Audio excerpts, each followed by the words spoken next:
infection itu paling sering terjadi pada pasien itu dengan keluhan yang keputihan. Dan ini yang paling sering terjadi, yang paling sering akan menyebabkan pasien itu mencari ginekologi. Mungkin ini nggak mengganggu videonya. Ya. Nanti kalian juga ketika akan menjadi dokter umum di puskesmas itu akan datang wanita kasus dengan keluhan keputihan. Nah, apa yang akan kalian lakukan? Itu kalian harus tahu terlebih dahulu keputihannya itu penyebabnya apa aja. Karena berbagai macam hal bisa terjadi, berbagai macam penyebab bisa terjadi. Apabila salah membedakan diagnosis, tentu terapinya akan salah. Jadi dengan mengetahui patofisiologi dari penyakitnya itu apa, kan memberikan diagnosis yang tepat, dan dokter juga akan bisa memberi pilihan antimikroba, antibakterinya untuk mengatasi keluhan dan gejalanya ini. Sebenarnya vagina itu secara normal itu memang dia itu ada cairannya, jadi tidak kering gitu. Vagina normal itu memang ada cairan. Cairan yang ada itu merupakan hasil sekresi dari vulvalnya, dari kelenjar yang ada di vagina, ada transudat dari vagina wall-nya juga, dan juga bisa dari endometrial, cairan dari endometrium itu sendiri. Itulah yang menyebabkan di vagina itu memang ada cairannya tersendiri yang akan memudahkan ketika melakukan hubungan. Nah, di vagina sendiri itu memang ada bakteri yang normal yang ada di sana, memang ada bakteri penjaganya lah istilahnya seperti itu. Dengan lactobacilli ini akan menghasilkan hidrogen peroxide. Dan secara normal di vagina itu pH-nya itu kurang dari 4,5, cenderung asam dia di vagina. Apabila pH-nya itu naik, betul bakteri yang akan yang tumbuh di sana itu akan mati, sehingga bakteri lain akan bisa tumbuh dan menyebabkan infeksi. Cairan vagina normalnya itu paling banyak terdapat itu di fornix posterior. Apabila kalian melakukan pemeriksaan in speculo dengan memasukkan spekulum ke dalam vagina, itu pertama kalian lihat itu adalah cervixnya. Dari cervix itu, dari mulut rahim itu kalian lihat ada lipatan di atasnya, celah di atas itu namanya fornix anterior, dan celah di bawahnya dari cervix itu adalah fornix posterior. Di fornix posterior inilah cairan itu biasanya terdapat. Nah, kemudian kita masuk lagi sekarang ke keputihan-keputihan yang disebabkan oleh berbagai macam bakteri yang paling sering dialami oleh wanita. Yang pertama itu yang pertama kasusnya itu adalah bakterial vaginosis. Yang pertama kasus itu bakterial vaginosis. Bakterial vaginosis itu sering kita singkat dengan BV. Ini suatu non-spesifik vaginosis atau juga sering kita sebut dengan Gardnerella vaginosis. Nah, pada wanita BV ini paling sering itu disebabkan karena Gardnerella vaginalis dan Mycoplasma hominis. Ini pada kasus wanita yang kena BV, apabila kita periksa itu kadar bakterinya itu 100 sampai 1000 kali lebih banyak loh dibandingkan wanita normalnya. Keluhan utamanya itu pasien datang dengan keluhan kok cairan dari vagina saya berbau. Gitu. Vagina saya berbau, dikeluhkan seperti itu. Seringkali juga terjadi walaupun pasien ini tidak mengeluhkan gatal, tapi dia akan mengeluhkan seperti berbau seperti itu. Dan cairannya itu berwarna agak ke grey, agak grey gitu ya, dan seringkali nempel di dinding-dinding vaginanya. Apabila kita periksa pH-nya itu akan meningkat. Biasanya itu kan normalnya tadi 4,5. Ini bisa meningkat biasanya di atas 4,5 ya, 4,7 sampai 5,7. Nah, ketika kalian mendapatkan cairan itu, kita pengen tahu dong ini penyebabnya seperti apa. Nah, pemeriksaan lanjutannya itu kita bisa lakukan swab vagina. Maksudnya itu kita ambil cairan vaginanya, kemudian kita taruh di objek gelas, kemudian kita lihat di mikroskop. Nah, dari mikroskop ini akan kelihatan itu ciri khas sekali akan tampak klusel. Ini gambaran kluselnya seperti yang saya tampilkan. Gambaran kluselnya seperti yang di atas itu, nah akan tampak seperti gambaran itu di mikroskopiknya. Kemudian apabila ciri khas utama nih ya pada bakteri vaginosis. Nah, kemudian apabila kita tambahkan KUH 10% atau 20% dari usapan tadi, atau kita sering istilahkan dengan whiff test. Whiff test itu akan tercium bau yang fisik atau seperti amin. Itu ciri khasnya bakterial vaginosis itu ya berbau odor seperti itu, dan ada kluselnya. Treatmentnya adalah metronidazole 500 mg. Ini dapat kalian berikan secara oral 2 kali sehari selama 7 hari. Jadi 14 tablet kalau ngeresapinya. Kemudian bisa juga atau loh, ini treatmentnya 1, 2, 3 ini atau ya, atau bisa juga diberikan metronidazole secara intravaginal. Itu bentuknya seperti peluru gitu. Nah, itu bisa dimasukkan ke cara vaginal 2 kali sehari selama 5 hari. Atau juga bisa diberikan clindamycin cream. Clindamycin cream ini yang 2% secara diberikan intravaginal juga sebelum tidur selama 7 hari. Bagian besar dokter itu lebih nyaman memberikannya itu apabila diberikan secara intravaginal. Karena metronidazole itu menimbulkan side effect yang sangat berat di saluran cerna. Pasiennya akan mengeluh mual-mual. Jadi terputus pengobatannya. Baru minum 2 hari itu dia udah mual berat, akhirnya dia akan berhenti pengobatannya. Kita prefer untuk memberikan intravaginal asalkan syarat utamanya adalah pasiennya itu sudah pernah berhubungan. Pada pemeriksaan spekulum juga kalian harus hati-hati, kalian harus tanya dulu nih pasiennya udah pernah berhubungan atau belum. Karena tidak kita pungkiri juga walaupun kalian umurnya lebih dari 30 tahun, udah lebih dari 35 tahun, ada juga beberapa pasien yang emang belum pernah berhubungan gitu loh, masih virgin. Nah, kita harus tanya dulu, jangan langsung main periksa aja atau langsung ngeresepin obat aja yang diberikan intravaginal. Jangan sampai kita rawan tuntutan karena menghilangkan keperawanannya. Dan ketika pemeriksaan juga jangan lupa untuk didampingi, terutama yang laki-laki didampingi oleh perawat atau bidan. Karena rawan resiko untuk tuntutan di situ. Kasus obgyn itu banyak yang tuntutannya soalnya ya. Kemudian yang tadi tentang bakterial vaginosis. Nah, sekarang kita ke Trichomonas vaginalis. Trichomonas vaginitis ini seperti namanya aja Trichomonas. Berarti penyebabnya adalah parasit Trichomonas vaginalis. Nah, ini merupakan suatu kasus yang sexual transmitted disease ya. Kita menegakkan diagnosa ini biasanya pasien mengeluhkan adanya keluarnya cairan keputihan yang seperti nanah. Jadi agak purulen gitu dan profuse, yaitu kadang-kadang juga disertai dengan gatal.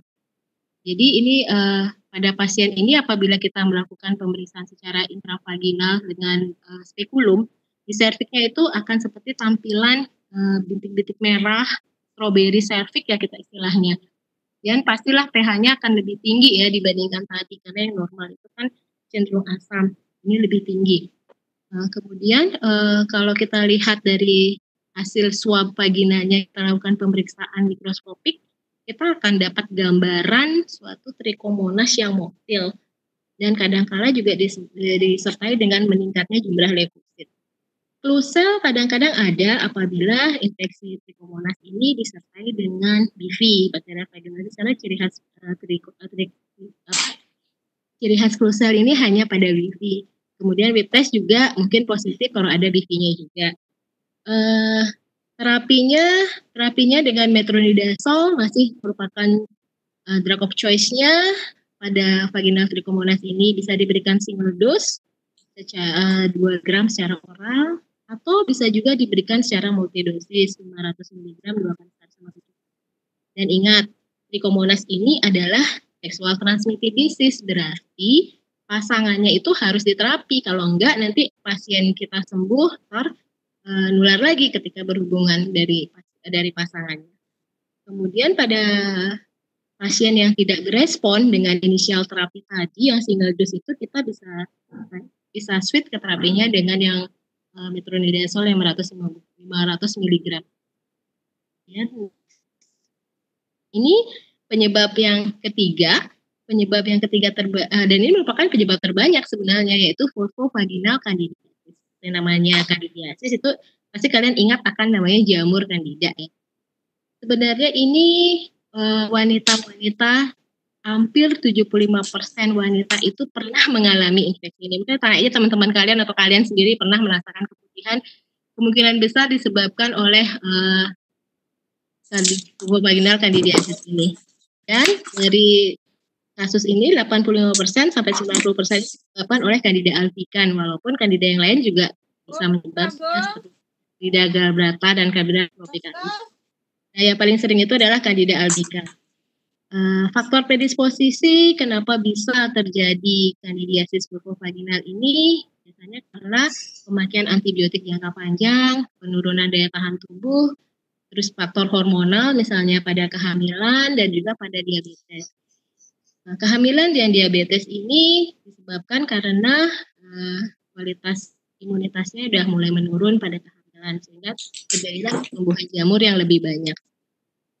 Klasifikasinya itu sebenarnya ada dua, ada uncomplicated dan complicated. Kalau yang complicated itu ini perbedaannya seperti dari tabel ini. Yang complicated itu dia recurrent, dan severe, berat, dan biasa terjadi pada pasien-pasien yang imunokompromis. Sedangkan yang uncomplicated itu masih yang ringan, keluhannya masih ringan. Dan kalau diagnosisnya, nah ini yang paling khas sekali kalau kita lihat keputihan, memang sih bervariasi ya dari yang hanya ringan sampai yang berat. Tapi kalau sudah kelihatan keputihannya itu menggumpal, seperti susu basi, keluarnya itu kayak ada putih-putih yang terasa menggumpal gitu. Nah itu sebenarnya penyebabnya adalah jamur. pH-nya ya pastilah lebih tinggi. Kadang kemudian penyebabnya itu ya kalau kita pastikan diagnosisnya harus kita lihat gambaran seperti gambar ini. Ada gambar jamurnya, lipa jamurnya itu. Kalau kita lakukan tes ya pasti negatif karena tes itu sebenarnya untuk bakterial vaginosis. Jadi diagnosanya apabila kita temukan adanya gambaran keputihan yang menggumpal dan keluhan pasien yang utama itu biasanya gatal. Kalau dia udah menyebabkan gatal, kemudian kita dapatkan keputihan yang menggumpal seperti susu basi dan kadang-kala ada plak-plak yang nempel di dinding-dinding vaginanya itu udah hampir confirm itu penyebabnya adalah karena jamur ini. Apalagi apabila dilakukan pemeriksaan secara mikroskopik.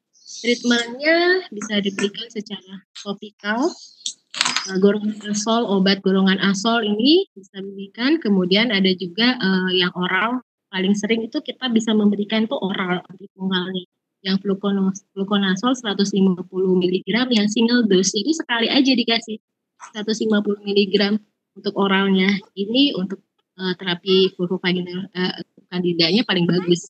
Kemudian bisa juga diberikan yang 150 gram dosis itu kalau bisa diberikan berulang apabila pada pasiennya ini mengalami keluhan lagi yang agak berat, itu bisa kita berikan 2 kali. Pertama yang complicated tadi ya bisa sekarang kita kasih yang single dose 150 mg. Itu bisa diberikan ulang lagi 72 jam kemudian, diulang lagi 150 mg. Kemudian diberikan terapinya 10 sampai 14 hari. Ini beberapa di tabel ini ada beberapa macam pilihan obat. Saya tidak akan menyuruh kalian untuk menghafal karena lumayan berat kalau menghafal berapa krim, berapa dosisnya, enggak. Untuk ini mungkin saya cuma memberikan kalian nama-nama obatnya aja, hafalin aja nama obatnya dulu. Kalau di soal ujian saya nggak berikan sampai sedetailnya berapa gramnya, kasih. Saya kasih judulnya aja, misalnya butokonazol, clotrimazole, ikonazol, aja pilihan obatnya tapi dulu dosisnya. Tapi untuk kalian nanti bekal kalian untuk praktek, tanya ya kalian harus hafal pilihan obatnya berapa dosisnya ya. Kemudian mungkin sebelum masuk ke yang lain, saya simpulkan dulu beberapa keputihan yang disebabkan karena infeksi pada genital sana disebabkan oleh keputihan itu. Saya rangkum lagi, kalau yang pada normal itu pH-nya sekitar 38-42 ya pada cairan vaginal normal. Kalau vaginosis bakterial, Trichomonas vaginosis, vaginal candida itu lebih dari 4,5. Kemudian cairan vaginanya kalau yang normal itu warnanya putih, jernih, dan halus. Kalau vaginosis bakterial itu dia homogen, tipis masih homogen, putih keabu-abuan dan lengket. Kalau yang Trichomonas itu dia warnanya kuning atau bahkan ke arah kehijauan. Jadi kalau cairan keputihan yang berwarna kuning dan berwarna kehijauan, kemudian berbuih, itu ciri khasnya lagi kalau kita lihat penampakan dari cairannya. Sedangkan kalau dari vulvovaginal candidiasis itu dia putih seperti susu basi atau seperti keju seperti itu ya, menggumpal. Itu jadi tampakan luarnya. Kalau dengan WIP test, dengan KUH itu kalau pada cairan vagina yang normal tidak ada tuh berbau seperti amis, itu nggak ada. Pada KUH WIP testnya itu nggak ada. Sedangkan pada vaginosis bakterial itu ada dan berbau amis. Sedangkan yang vaginosis trichomonas itu mungkin ada kalau dia terinfeksi bareng dengan BV. Kalau enggak ya enggak ada rapid test-nya, enggak ada berubah ini, enggak positif ya rapid test-nya. Kalau vulvovaginal candida juga tidak ada. Keluhan utama pasiennya kalau yang cairan keputihan normal itu kan biasanya terjadi menjelang menstruasi, atau setelah menstruasi, atau pada masa subur, itu akan keluar cairan juga, itu dia tidak ada keluhan, hanya keluar lendir saja. Itu orang normal. Tapi kalau pada yang vaginosis bakterial itu keputihannya itu berbau busuk, berbau amis, isi tadi ya, dan bau itu akan bertambah terutama ketika habis berhubungan. Seringkali sedang dikeluhkan oleh pasangan, ini kok bau sih habis berhubungan, seperti itu. Karena ada vaginosis bakterial di situ. Kalau vaginosis trichomonas itu keluhannya itu keputihan yang berbuih. Kadang berbau juga, kadang ada pruritus juga. Pruritus itu rasa gatal ya di vulvanya. Juga disertai dengan disuri. Karena kan kita tahu sendiri dari anatomisnya itu lubang saluran kencingnya itu sangat berdekatan dengan memang di dekat vagina ya. Jadi kalau ada infeksi bakteri kadang masuk deh ke situ, ke uretranya. Jadi akan terjadilah disuri. Kalau pada vulvovaginal candida itu keluhan utama pasien itu gatal juga. Gatal terus ada panas.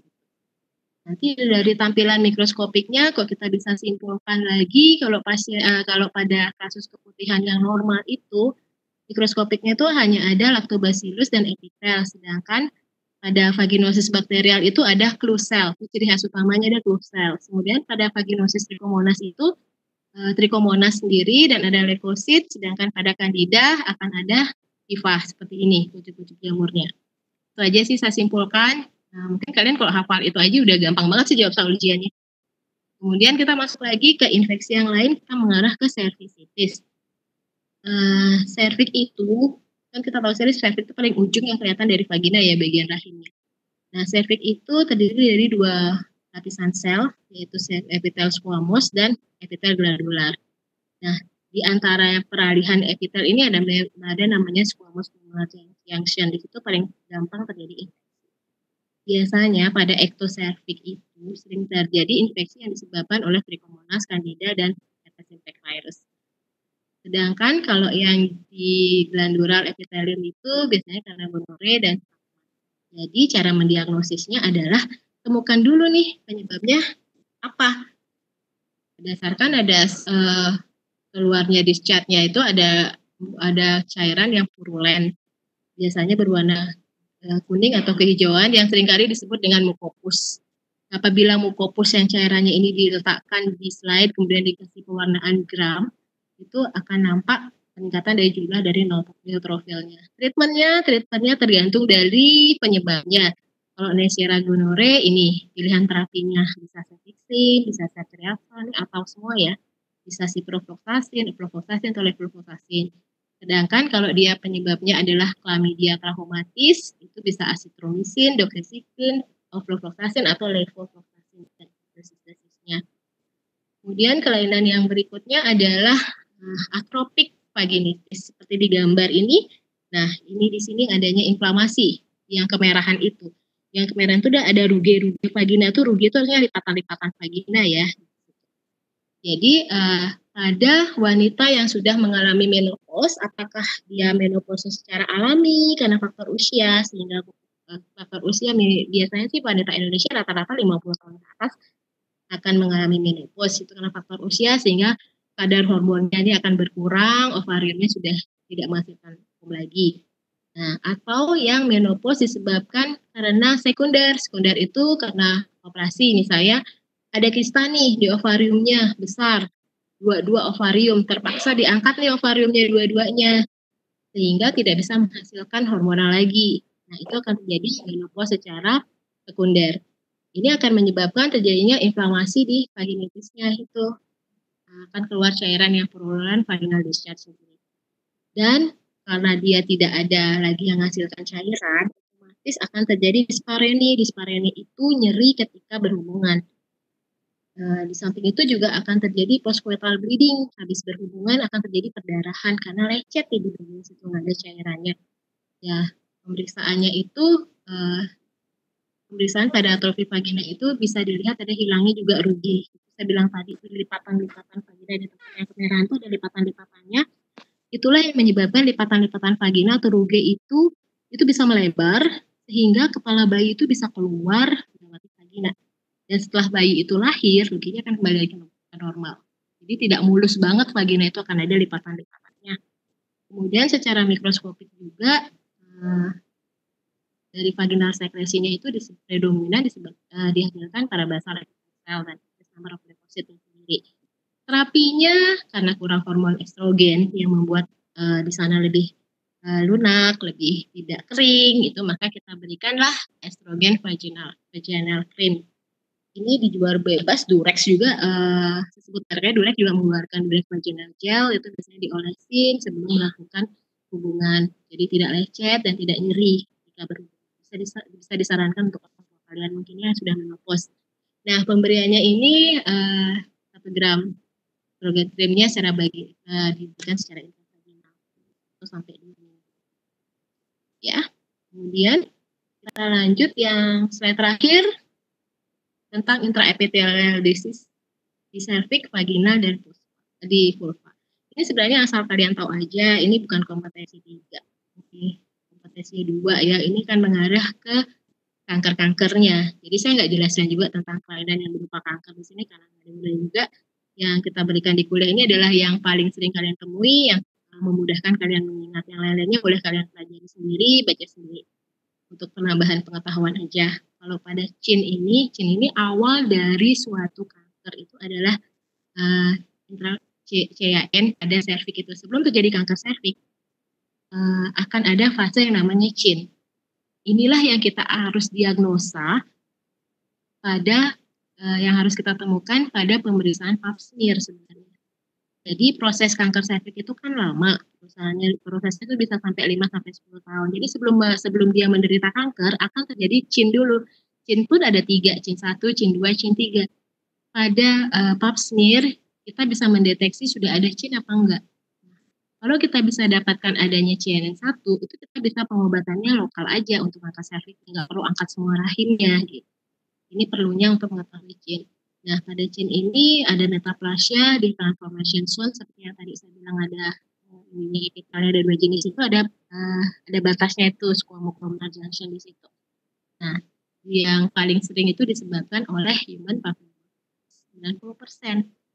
Inilah penyebab kanker serviks. Jadi kanker serviks itu disebabkan oleh dan ini sudah ada vaksinnya untuk pencegahannya. Bisa diberikan vaksin juga untuk mencegah terjadi serviks, tetapi tetap rutin dilakukan pap smear untuk mengetahui perubahan epitelnya sudah sampai mana, CIN-nya sudah sampai mana, atau kanker stadium awal sudah ada atau belumnya. Nanti kita akan ketemu lagi di BCS Clinical Skill, akan saya jelaskan juga bagaimana cara melakukan IVA, bagaimana melakukan pap smear untuk deteksi dini. Kemudian itu yang serviks, yang karena serviks saya panjang paling duluan karena itu yang paling sering timbul. Kemudian ada juga kanker di vagina. Kanker vagina itu ada juga loh. Nah, sebelum kanker vagina itu adalah vaginal intraepithelial neoplasia juga. Ini juga bisa kita lihat awalnya, tapi ini nggak ada deteksinya. Yang kanker serviks yang paling ada di sini deteksi dininya karena kanker serviks yang paling banyak terjadi. Di samping itu ada juga di vulva, ada kelainan di vulva juga yang namanya vulva intraepithelial neoplasia juga. Ini ada grade juga yang 1, 2, 3, yang mild, moderate, dan severe. Nah, nanti ini hasilnya kalian tahu aja karena kasusnya udah jarang, yang vulva karsinoma dan vaginal karsinoma itu jarang. Yang paling sering adalah karsinoma serviks sendiri. Jadi mungkin sampai di situ aja pembahasan saya.